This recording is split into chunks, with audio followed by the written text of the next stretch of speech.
Question देखना है objective question में सबसे पहला क्वेश्चन हम लोग देखेंगे वह क्या कहता है।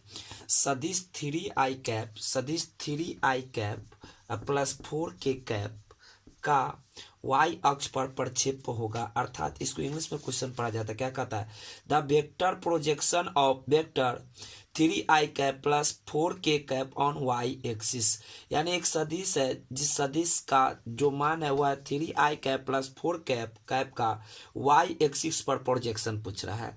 ऐसा जैसा कि जानते हैं हम लोग, x एक्सिस के साथ i कैप होता है, y एक्सिस के साथ j कैप और z एक्सिस के साथ k कैप होता है।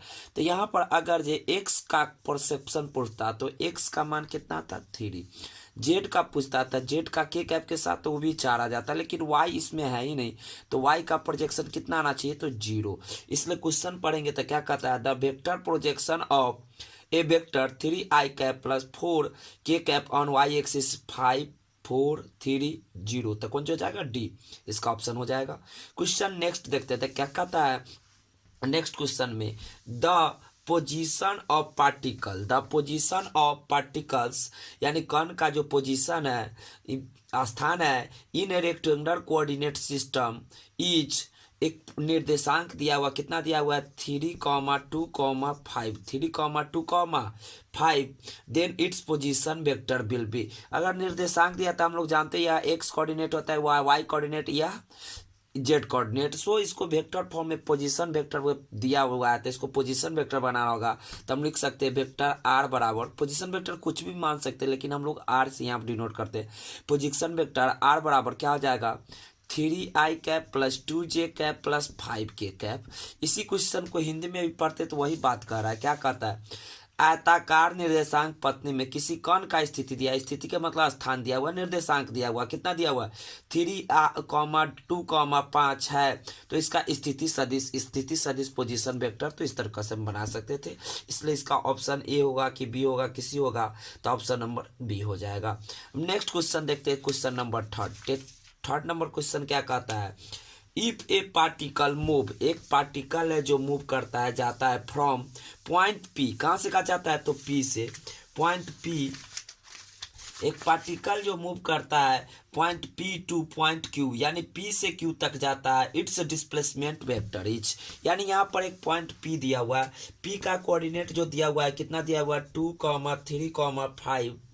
2,3,5 और Q का जो कोऑर्डिनेट दिया हुआ है कितना दिया हुआ है तो Q का कोऑर्डिनेट 3,4,5। इसका अगर पोजीशन वेक्टर लिखा जाता है वेक्टर P बराबर क्या हो जाएगा 2i cap plus 3j cap plus 5k cap. Similarly position vector Q बराबर लिखा जाए तो कितना लिख सकते हैं, तो Q का कोऑर्डिनेट दिया हुआ है 3i cap plus 4j cap plus 5k cap. यानी इस क्वेश्चन को देखा जाए एक बार और पढ़ लिया जाता। क्या कहता है, यदि एक कण बिंदु P का निर्देशांक दिया हुआ इतना 2,3,5 से बिंदु Q तक गति कर, तो इसका विस्थापन सदिश होगा। यानी डिस्प्लेसमेंट वेक्टर पूछ रहा है, डिस्प्लेसमेंट के मतलब P से Q पर, यहाँ पर पॉइंट P है तो यहाँ पर पॉइंट Q है, तब P से Q पर जब जाएगा वस्तु तो इसका डिस्प्लेसमेंट फाइनल माइनस इनिशियल यानी QP हो जाएगा। कौन हो जाएगा PQ बोल सकते हैं, इसको क्या बोल सकते हैं तो vector Q minus vector P, अर्थात घटा देंगे तो I वाला को I के साथ घटाएंगे, J वाला को J के साथ, K वाला को K के साथ, तो Q में से किसको घटाएंगे P को, तो Q का मान 3i कैप और P का मान 2i कैप, तो 3 में से 2 जाएगा तो इसलिए कितना बचेगा i कैप प्लस J वाला में को J वाला से घटाएंगे तो Q में से P घटाना यानी 4j में से 3j घटाएंगे तो कितना हो जाएगा j कैप, अब प्लस 5k कैप में से 5k कैप घटाएगा तो 0। इट मीन्स पोजीशन वेक्टर का जो यहाँ पर अंतर निकाले तो वह i प्लस j आया, इसीलिए हम लोग कह सकते हैं इसका डिस्प्लेसमेंट वेक्टर कितना हो जाएगा तो PQ डिस्प्लेसमेंट वेक्टर बराबर i plus j। So question एक बार और पढ़ते तीसरा, इफ ए पार्टिकल मूव्स, एक पार्टिकल जाता है फ्रॉम पॉइंट P का वैल्यू दिया 2,3,5 two point Q, it's displacement vector, तो डिस्प्लेसमेंट निकाल दिए। अब नेक्स्ट क्वेश्चन पढ़ते हैं। नेक्स्ट क्वेश्चन नंबर कितना है पहुंचे तो सर 4 क्या कहता है, a force of 5 Newton acts on A particles, यानी एक फोर्स है 5 न्यूटन का एक्ट्स करता है, कार्य करता है on A direction making an angle of 60 degree verticals, यानी एक यहाँ पर वर्टिकल लाइन माने तो इससे 60 डिग्री के कोण पर, इससे कितना डिग्री कोण पर, 60 डिग्री के कोण पर एक फोर्स अप्लाई हो रहा है जिसका वैल्यू कितना है 5 न्यूटन। क्वेश्चन एक बार और देख लीजिए क्या कहता है, हिंदी में क्वेश्चन पढ़ दे तो 5 न्यूटन का एक बल ऊर्ध्वाधर से 60 डिग्री के कोण पर, उदाग्र से, उदाग्र के मतलब सीधा लंबवत से कण पर कार्य करता है तो इसका उदाग्र घटक होगा। इसी को इंग्लिश में कहेंगे तो क्या कहता है, force of 5 Newton acts on A particles along a direction making an angle of 60 degree, या 60 डिग्री कोण बनाता है इट्स वर्टिकल्स कंपोनेंट। तो इसका कंपोनेंट तोड़ेंगे तो इधर अगर लाइन होता तो थीटा के बगल वाला को कॉस थीटा और थीटा के अपोजिट वाला साइन थीटा, तो थीटा इधर है तो इधर एफ कॉस थीटा और इधर एफ साइन थीटा। अगर यहाँ पर हॉरिजॉन्टल कंपोनेंट पूछता तो एफ साइन थीटा लिखते, हॉरिजॉन्टल का मतलब क्षैतिज घटक पूछता। तो अब वर्टिकल यहाँ पर पूछ रहा है, उदाग्र घटक पूछ रहा है, तो उदाग्र घटक कौन जाएगा एफ कॉस थीटा, यानी एफ कॉस थीटा। थीटा के जगह पर, एफ के जगह पर कितना वैल्यू दिया 5 और कॉस थीटा के जगह पर कितना है तो 60 डिग्री, एंगल कितना है जनाब 60 डिग्री। तो 5 इंटू कॉस 61/2, सो 2 से भाग देंगे तो कितना हो जाएगा 2.5। अब बल का ऐसा मात्रा कौन होगा न्यूटन, इट मीन इसका ऑप्शन नंबर कौन हो जाएगा डी। अब क्वेश्चन नंबर 5 पढ़ते हैं, थोड़ा देखिएगा क्वेश्चन नंबर 5 सही ढंग से देखिएगा। 5वां नंबर क्वेश्चन क्या कह रहा है,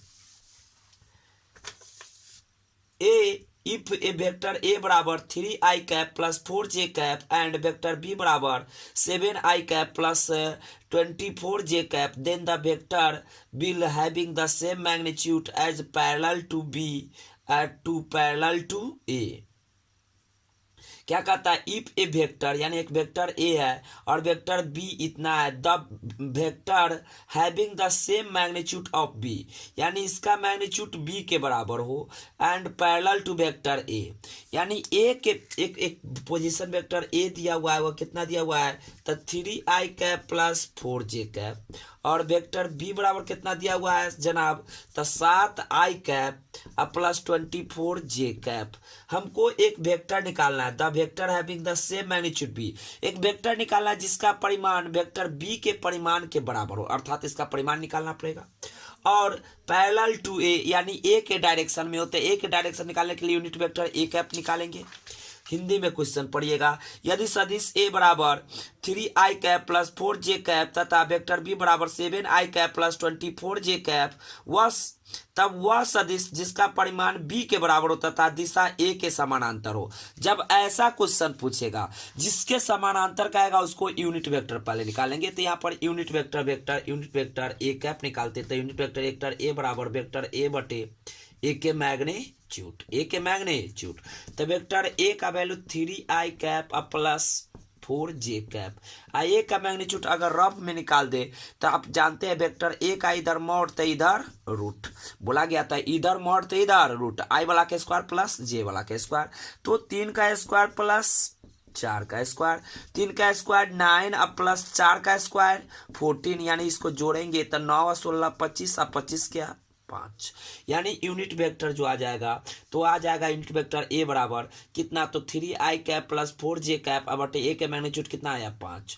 उसके बाद यह थे यूनिट वेक्टर ए के डायरेक्शन में, किसके डायरेक्शन में ए के पैरेलल डायरेक्शन में या डायरेक्शन में कहेगा। अब यह यूनिट वेक्टर आ गया, यूनिट वेक्टर, अब इसका मैग्नीट्यूड किसके बराबर होना चाहिए, तब बी के मैग्नीट्यूड के बराबर, यानी इसका मैग्नीट्यूड निकाल के इसमें गुना कर देंगे तो वेक्टर बी का मैग्नीट्यूड निकालेंगे तो बी का मॉड तो इधर रूट 7 का स्क्वायर प्लस 24 का square, 7 square root under 49 plus 24 यानी 24 का स्क्वायर होता है 576 होता है। अब इसको जोड़िएगा तो रूट अंडर 625 आ जाएगा, यानी इसका 25 निकल जाएगा। यानी यूनिट क्वेश्चन एक बार फिर पढ़ लेते हैं, इफ ए वेक्टर ए बराबर 3i cap plus 4j cap and vector b बराबर 7i cap plus 24j cap है, the vector having the same magnitude of b, तब बी के मैग्नीट्यूड 25 है एंड पैरेलल टू ए, तब वेक्टर यूनिट वेक्टर ए निकाले तो इसके पैरेलल में ये यूनिट वेक्टर है, इसमें 25 से गुना कर देंगे तो इसका मैग्नीट्यूड कितना हो जाएगा 25 गुने इतना। सो हम लोग यहाँ पर लिख सकते हैं यूनिट वेक्टर जिसका जैसे जिसका मैग्नीट्यूड के बराबर कहेगा तब बी के मैग्नीट्यूड गुने किसका तो ए के डायरेक्शन में बोल रहा था ए यूनिट वेक्टर, ये दोनों वैल्यू डाल देंगे, कैलकुलेट करेंगे। तब बी का मैग्नीट्यूड कितना है 25, आ ए का कितना आया यूनिट वेक्टर ए कैप, तो 3i cap plus 4j cap. अब बटे ए का मैग्नीट्यूड 5, काट दीजिएगा 5 से 5 तब 25, यानी 5 आ जाएगा। 5 into 3i cap plus 4j cap, गुना करेंगे तब 5 15i कैप अब प्लस 4 5 20j कैप। ऑप्शन ढूंढिएगा, तो ऑप्शन नंबर क्या कहता है, ए की बी की सी की डी, तो सर डी होना चाहिए, 15i cap plus 20j cap. देखते हैं next question. Next question number कितना पहुंचे 6 में, क्या कहता है वह, यदि इस वीडियो को समझने में अगर दिक्कत होता होगा तो स्पीड अपना मन से घटा बढ़ा लीजिएगा। और वो बात रही क्या कि इसमें कौन सा ऑप्शन सही होगा, उसको क्वेश्चन देख लीजिएगा, नहीं समझ में आएगा वहां पर रोक के पाउच करके आप वीडियो देख सकते हैं ताकि आपको समझ में आ जाए। क्वेश्चन नंबर 6 पेज नंबर 9 पर पढ़ रहे हैं। Vector a makes equal angle with x axis, y axis and z axis. Value of its component निकालना है in the term of magnitude a will be. तो मान लेते तीनों वेक्टर ऐसे होता था, ये एक्स एक्सिस थी, वाई एक्सिस थी, जेड एक्सिस, अर्थात यह एक्स एक्सिस तो यह वाई एक्सिस, इधर जेड एक्सिस खड़ा तो नहीं दे सकते थे इधर। ये वेक्टर है तो यह कोण अल्फा बनता था, इसके साथ बीटा और इसके साथ गामा। आप यहाँ पर देख रहे हैं तीनों कोण कहता है बराबर, अर्थात दिया हुआ है क्वेश्चन में अल्फा बराबर बीटा बराबर गामा। एक बात और, vector a makes equal angles with x axis, y axis and z axis, value of its component will be. तो एक इसका कंपोनेंट पूछ रहा है कोनो एक्सिस के वैल्यू ऑफ इट्स कंपोनेंट, तो कंपोनेंट निकालना है। क्वेश्चन हिंदी में पढ़ा जाए, यदि सदिश ए एक्स वाई जेड अक्ष के साथ समान कोण बनाता है, इसके घटकों का मान ए के परिमाण में होंगे। तो सबसे पहले आप तो यहाँ पर एक रिलेशन जानते होइएगा, cos square alpha plus cos square beta अब प्लस कॉस स्क्वायर गामा बराबर जो होता है वह कितना होता है 1। तो यहाँ पर तीनों बराबर, अर्थात cos square alpha plus cos square beta की जगह पर भी कॉस स्क्वायर अल्फा रख सकते थे, अब प्लस कॉस स्क्वायर गामा की जगह पर अल्फा बराबर 1। ये तीनों जोड़ेंगे तो 3 कॉस स्क्वायर अल्फा बराबर 1। सो कॉस स्क्वायर अल्फा बराबर 1/3, तो कॉस स्क्वायर अल्फा बराबर 1/3 है तो कॉस अल्फा बराबर 1/√3 हो जाना चाहिए। अरे इधर से स्क्वायर हटाएंगे तो इधर रूट हो जाएगा ना, देखो ना यार तो लोग गजबे है। 1/3 का रूट कर देंगे तो 1/√3, तो कॉस अल्फा बराबर। अब कंपोनेंट पूछता है तो थीटा के बगल वाले को कॉस थीटा। अगर ये मान लेते हैं वेक्टर ए है तो इसका कंपोनेंट कितना हो जाएगा ए कॉस अल्फा, थीटा के बगल वाला को कॉस थीटा देते थे इसलिए। तो यह कंपोनेंट निकालेंगे तो ए का ए कॉस अल्फा का वैल्यू अब भी निकाले कितना 1/√3, इट मीन्स a/√3 आंसर हो जाना चाहिए। तो देखिए तो ऑप्शन नंबर ए है कि बी है कि सी है कि डी है, तो सर ए नंबर ऑप्शन मिल रहा है। नेक्स्ट क्वेश्चन क्या कहता है 7th नंबर क्वेश्चन, इफ यदि वेक्टर ए बराबर 2i cap plus 4j cap minus 5k cap है, the direction cosine of the vector a are. Direction cosine निकालना यानी दिशा को ज्या, डायरेक्शन कोसाइन के मतलब कॉस अल्फा कॉस बीटा और कॉस गामा निकालना है। फिर से एक बार क्वेश्चन पढ़ लेते हैं हिंदी में। यदि सदिश ए बराबर 2i cap plus 4j cap minus 5k cap हो तो सदिश ए का दिक को ज्या होगा, यानी दिशा को ज्या होगा, यानी डायरेक्शन कोसाइन बोलता है। तो सबसे पहले तो गिवन वेक्टर लिखेंगे। वेक्टर ए बराबर जो गिवन है वो कितना है सर, तो 2i cap plus 4j cap plus minus कितना है 5k कैप। तो सबसे पहले हम यूनिट वेक्टर निकालेंगे। तो यूनिट वेक्टर एन कैप बराबर या ए कैप बराबर क्या होता है, तो vector A upon vector a का मैग्नीट्यूड।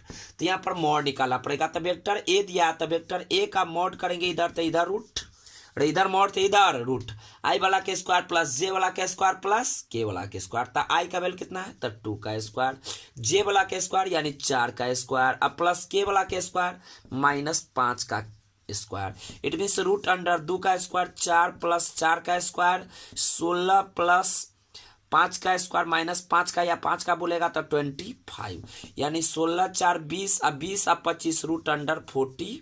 5। तो यहाँ पर यूनिट वेक्टर ए बराबर जो आ जाएगा वो कितना आ जाएगा, तब वेक्टर ए का वैल्यू रखेंगे तो 2i cap plus 4j cap minus 5k cap upon हम वैल्यू डालेंगे तो √45। इसी को ऐसे भी लिख सकते हैं 2/√45 इंटू आई कैप प्लस 4/√45 इंटू जे कैप माइनस 5/√45 इंटू के कैप। तो आप लोग जानते हैं ये कॉस अल्फा का मान होता है, कॉस बीटा का, कॉस गामा का। न याद है तो ये वैल्यू याद होगा, यूनिट वेक्टर एन कैप बराबर कॉस अल्फा इंटू आई cap plus cos beta into जे cap plus cos into gamma into जे कैप। इस दोनों को तुलना कीजिएगा तो यूनिट वेक्टर ए कैप बराबर क्या हो जाएगा, unit vector n cap cos alpha into आई कैप, तो आई कैप की जगह पर आई कैप है, इसका मतलब कॉस अल्फा बराबर 2/√45, कॉस बीटा बराबर क्या हो जाएगा तो 4/√45 और कॉस गामा बराबर जो आ जाएगा वह कितना जाएगा -5 अब बटे √45। तो यह सब कहलाएगा डायरेक्शन कोसाइन, दिशा कोज्या। डायरेक्शन कोसाइन, कॉस अल्फा को कहते हैं direction cosine with x axis, cos beta को कहते हैं direction cosine with y axis, cos gamma को direction cosine with z axis. इस प्रकार से हम लोग देख सकते हैं ऑप्शन नंबर ए होगा कि बी होगा कि सी होगा कि डी होगा, तो सर ऑप्शन नंबर ए होगा। देखते हैं नेक्स्ट क्वेश्चन। क्वेश्चन नंबर कितना पहुंचे तो 8 क्वेश्चन एक बार पढ़ते क्या कहता है, the vector that must be added. एक वेक्टर को निकालना है, the vector that must be added जो जोड़ा जाए, अवश्य जोड़ा जाए, 2i cap minus 3j cap plus 2k cap and 3i cap plus 6j cap minus 7k cap, so that the resultant vector is a unit vector along the y axis, unit vector the y axis. तो सबसे पहले इसमें दिया हुआ है vector A, मान ले तो वेक्टर ए बराबर दिया हुआ है i cap minus 3j cap plus 2k cap. Question एक बार हिंदी में भी पढ़ देते हैं। वह सदिश जिससे सदिश i cap minus 3j cap plus 2k cap तथा 3i cap plus 6j cap minus 7k cap में जोड़ने पर इनका परिणामी y अक्ष के अनुदिश इकाई सदिश प्राप्त होगा। यानी सबसे पहले एक वेक्टर का मान निकालना है जिसको जोड़ने के बाद वेक्टर a और वेक्टर b का मान दिया, b का कितना दिया हुआ है तो 3i cap plus 6j cap minus 7k cap में कौन ऐसा वेक्टर जोड़ा जाए कि इसका रिजल्टेंट जो हो जाए वह यूनिट वेक्टर हो, किस के ओर तो y अक्ष के दूर। तो मान लेते एक वेक्टर c जोड़ा जाता है जो x इंटू आई कैप प्लस y इंटू जे कैप प्लस जेड इंटू के कैप है। ये तीनों जोड़ेंगे तो i वाला को i के साथ, j वाला को j के साथ, k वाला को k के साथ। तो i वाला 1 प्लस 3 यानी 3 1 4 अब प्लस x इंटू आई कैप प्लस जे वाला है -3 6 और y यानी -3 प्लस 6 अब प्लस y इंटू जे कैप प्लस 2 प्लस -7 अब प्लस कितना तो z बड़ा इंटू के कैप। एक बात और पढ़िए, क्वेश्चन सही ढंग से पढ़िए। The vector that must be added इतना एट इतना, तो दोनों पे जोड़ा जाता है। वेक्टर मान लिए, लेट कर लिए कि यहाँ पर वेक्टर देखिए ए और बी दिया हुआ है, सी मान लिए हुए हैं, एक्स आई कैप प्लस वाई जे कैप प्लस जेड के कैप। अब इसी वेक्टर का मान निकालेंगे तो समझिए हमारा आंसर निकल गया। The vector that must be added to the vector i cap minus 3j cap plus 2k cap and 3i cap plus 6j cap minus 7k cap, so that resultant vector is unit vector along the y axis. ये तीनों जोड़े हैं तो एक vector निकालना है unit vector, वो भी वाई एक्सिस के अलोंग, तो वाई एक्सिस की ओर जे कैप और जे कैप की ओर यूनिट वेक्टर, तो वह यूनिट वेक्टर ओनली जे कैप होगा जनाब। इस प्रकार से लिख देंगे। अब इसी को हम ऐसे भी तो लिख सकते हैं 0 इंटू आई कैप प्लस 0 इंटू जे कैप प्लस 0 इंटू के कैप। अगर इसको जोड़ा जाए तो आई वाला आई कंपोनेंट के बराबर यानी 0 बराबर क्या होना चाहिए तो 4 प्लस एक्स बराबर 0, सो x बराबर -4। सिमिलरली यहाँ पर जे कैप के बराबर होना चाहिए, तो जे यहाँ पर 1 दिया तो यहाँ पर 1 हो जाएगा, के कैप ना तो के 0 हो जाएगा, तो जे के साथ 1 है, तो इसका मतलब -3 प्लस 6 अब प्लस y बराबर कितना आना चाहिए तो 1, सो y बराबर 1 -6 अब +3 तो 3 1 4 अब -6 बराबर -2। सिमिलरली जेड वाला निकालेंगे तो ये तीनों का जोड़ इस जीरो के बराबर होगा, जीरो के बराबर होगा। इसका मतलब 2 - 7 + जेड बराबर 0। सो जेड बराबर क्या हो जाएगा, 0 + 7 -2 बराबर 5। सो हम अब फाइनली वेक्टर सी निकालना था result. So result x into आई कैप, तो x का मान कितना हो जाएगा -4 इंटू आई कैप प्लस y का वैल्यू कितना आया था -2 इंटू जे कैप और प्लस जेड का value 5 K cap. Finally answer लिख सकते थे -4 I cap plus -2 J cap और प्लस 5 के कैप। तो इस प्रकार से आंसर देखा जाए तो हम लोग का आंसर आ जाएगा बी। अब देखिए 9 नंबर क्वेश्चन क्या कहता है, how many minimum number of coplanar vector. How many के मतलब कितने, हाउ मेनी के मतलब कितने मिनिमम नंबर यानी कम नंबर, न्यूनतम number of coplanar vector having different magnitude can be added so give 0 resultant. तो ऐसा केस में 3 रिजल्टेंट कोप्लेनर हो और 3 वेक्टर को जोड़ देंगे, जब जी असमान होगा तो तीनों के जोड़ने के बाद हम लोग को 0 आंसर मिल सकता है। 2 के बाद नहीं, कहा कि दोनों बराबर होगा तब मिल सकता है, लेकिन दोनों बराबर नहीं होगा तो 0 नहीं होगा। यानी एक प्लेन में मिनिमम कितना सदिश को जोड़ा जाए ताकि उसका परिणाम कितना जाए, 0 हो जाए, तो 3 सदिश को। कितने सदिश को, 3 सदिश को। इंग्लिश में क्वेश्चन पढ़े, हिंदी में भी क्वेश्चन पढ़ देते। क्या कहता है, भिन्न भिन्न परिणामों के, अलग अलग परिणामों के न्यूनतम कितने समतलीय, समतलीय की एक तल में, मतलब समतलीय के मतलब एक तल में के सदिश को का योग 0 हो सकता है। तो 2 4 6 5 3, तब क्या हो जाएगा 3। तो ऑप्शन नंबर कौन ले सकते हैं, बी। क्वेश्चन नंबर 10 में क्या कहता है, सो देखिए हम लोग को क्वेश्चन नंबर अब क्या देखना है 10। क्या कहता है, a ball has the dimension, a hall है बाबू, एक हॉल है जिसका डायमेंशन दिया हुआ है 12 मीटर, सॉरी 10 मीटर गुने 12 मीटर गुने 14 मीटर। यानी इसका लंबाई 10 मीटर है, चौड़ाई 12 मीटर है, ऊंचाई कितना मीटर है, 14 मीटर।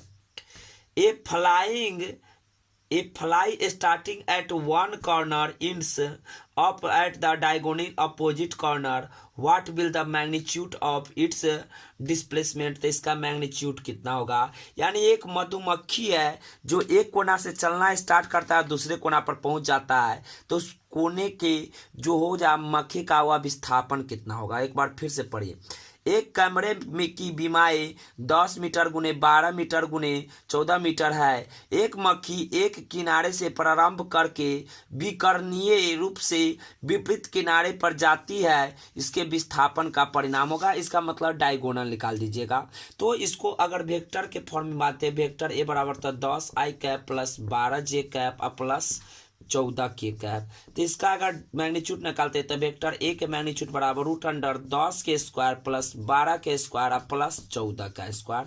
तो 10 के स्क्वायर 100 प्लस 12 का स्क्वायर 144 अब प्लस 14 के स्क्वायर 196।